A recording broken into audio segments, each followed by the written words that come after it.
Olá, bem-vindos. Nós esperamos que a participação dos nossos dois comentaristas, aqui comigo está Ricardo Couto, não é?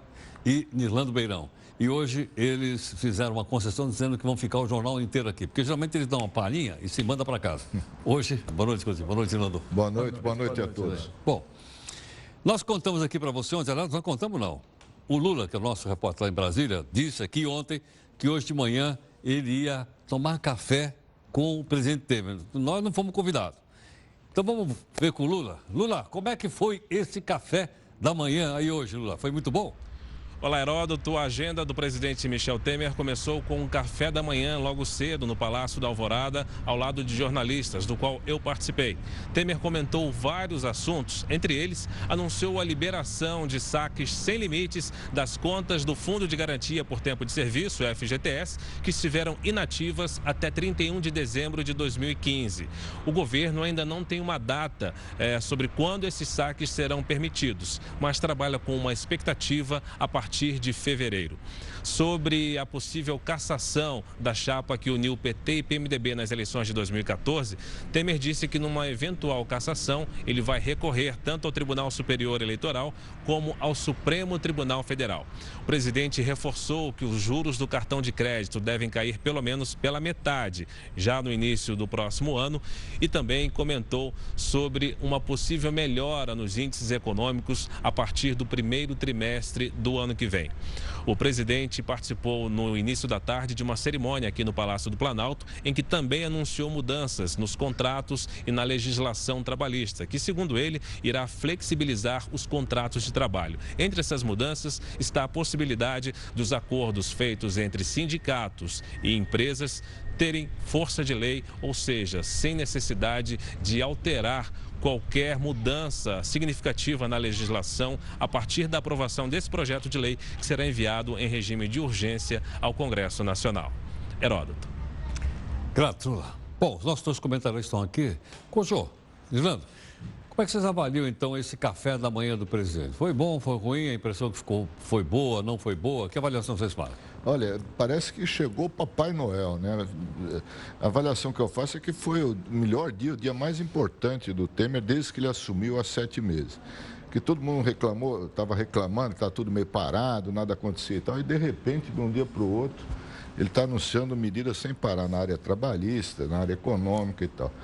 Então, pelo menos, eu acho que se criou uma expectativa um pouco melhor para o ano que vem, né? Porque o ano termina num baixo astral danado, né? E hoje ele deu uma de Papai Noel, pacote de bondades e tal. Ninguém sabe, eu não sei avaliar, né? Como você diz, eu sou leigo no assunto, né? O que vai dar? Ninguém sabe, né? Tem medidas aí que vão durar 20 anos, o que vai acontecer o ano que vem. Não dá para saber ainda, nós só vamos saber o ano que vem. Mas o fato concreto nesse momento é que pelo menos ele deu ar da graça, né? Deu alguma perspectiva, alguma esperança de que as coisas possam mudar. Nirlando, que avaliação você faz? Eu concordo com o Couto. É uma visão muito positiva, né, do país que ele tenta passar aí, aproveitando o espírito natalino, e um pouco triunfal, né? Porque eu acho que falar, por exemplo, o presidente da República falar que os juros vão cair, os juros do cartão de crédito vão cair, eu acho que isso é o quê? Qual a força divina que ele tem para fazer isso? Então, a questão da economia, da dinâmica da economia, ele poderia falar, sim, que o governo está empenhado em que caiam os juros reais. Aí sim, sinalizando para o mercado. Eu acho que a dinâmica de cartão de crédito é outra, a questão de banco, não tem nada a ver. Eu acho que ele entra um pouco em contradição com o que diz o ministro Meirelles, dizendo que não dá para esperar a recuperação da economia no primeiro semestre, então temos que olhar um pouco mais para frente. Mas, de qualquer forma, existe aí uma intenção de criar uma expectativa positiva para o governo.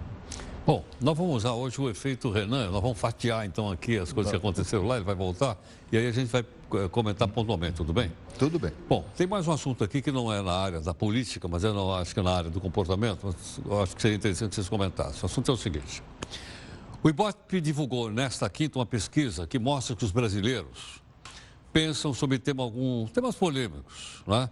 Aborto, pena de morte, casamento de pessoas do mesmo sexo, maioridade penal, etc, etc. O pessoal que disse sim foi classificado pelo Ibope como conservador. Né? Vamos mostrar então aqui no telão e vamos depois conversar com o Couto e com o Nirlan. Vamos lá.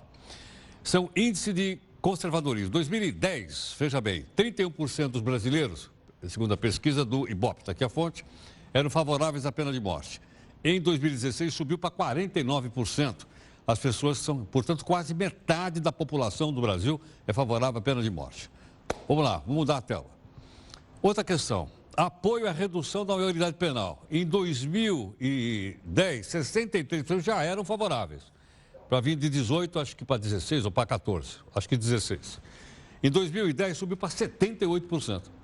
78% da população do país é favorável à redução da maioridade penal.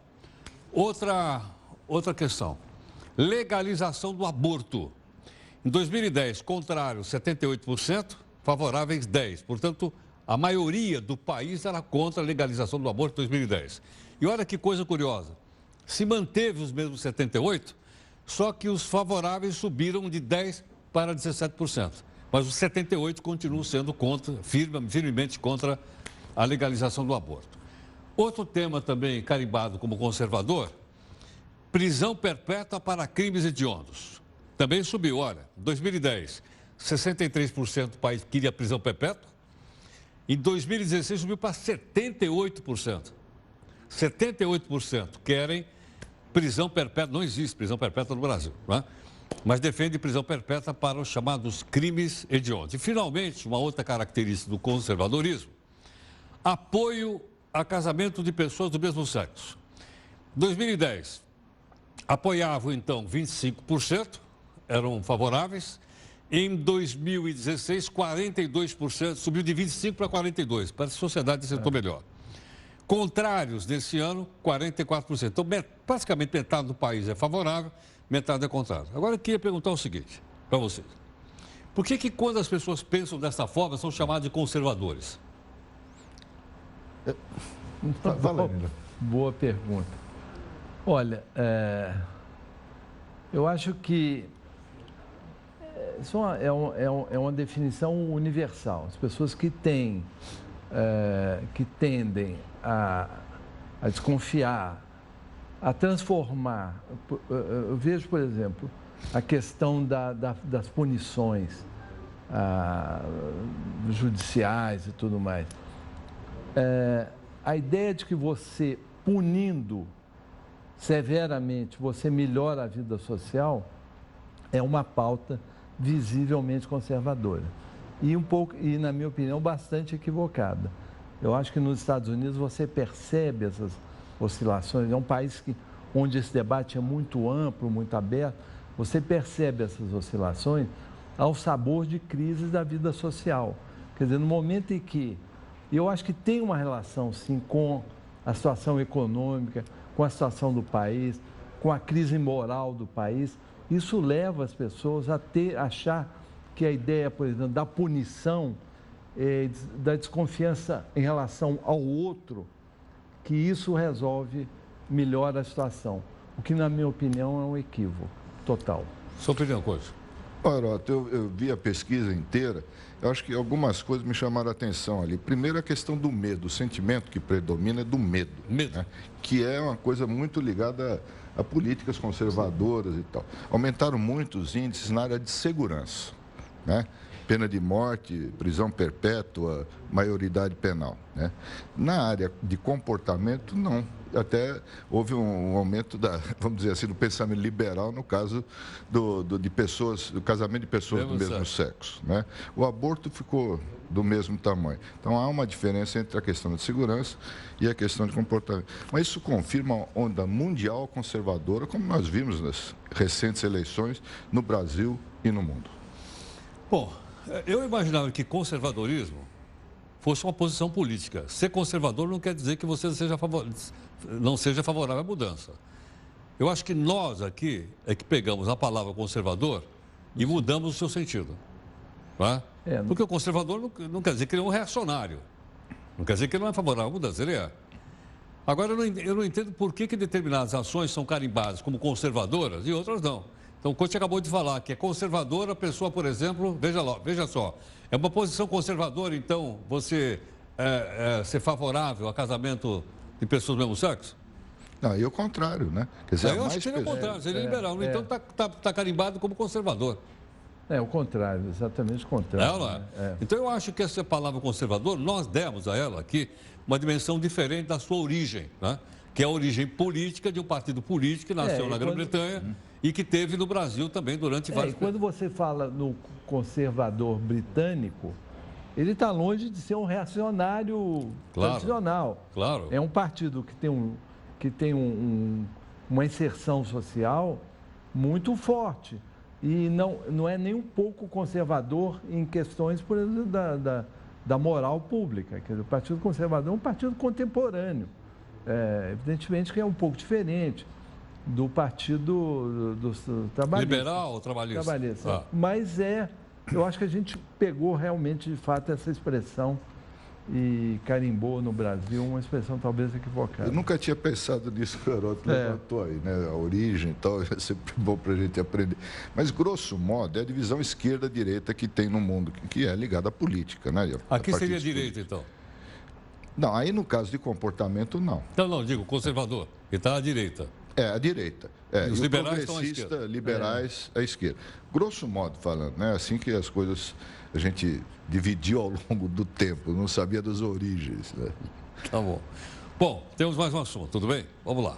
Nós dissemos que nós íamos fazer hoje um jornal inspirado no Probo Renan Calheiros, que é de fatiar. Então, nós estamos fatiando aqui as questões importantes ditas hoje em Brasília pelo presidente Michel Temer para que sejam comentadas. Bom, ele disse nessa quinta que está aproveitando a impopularidade do governo dele para tomar medidas que um governo popular não tomaria. Dá uma olhada. Eu não abro mão da popularidade. Dizem que há impopularidade, né? Isso me incomoda? Não, digamos assim, é desagradável. Mas não me incomoda para governar. Para governar, alguém até disse, né, há poucos dias, olha, a popularidade é uma jaula. Aproveitem a impopularidade para fazer aquilo que o Brasil precisa. E é o que eu estou fazendo.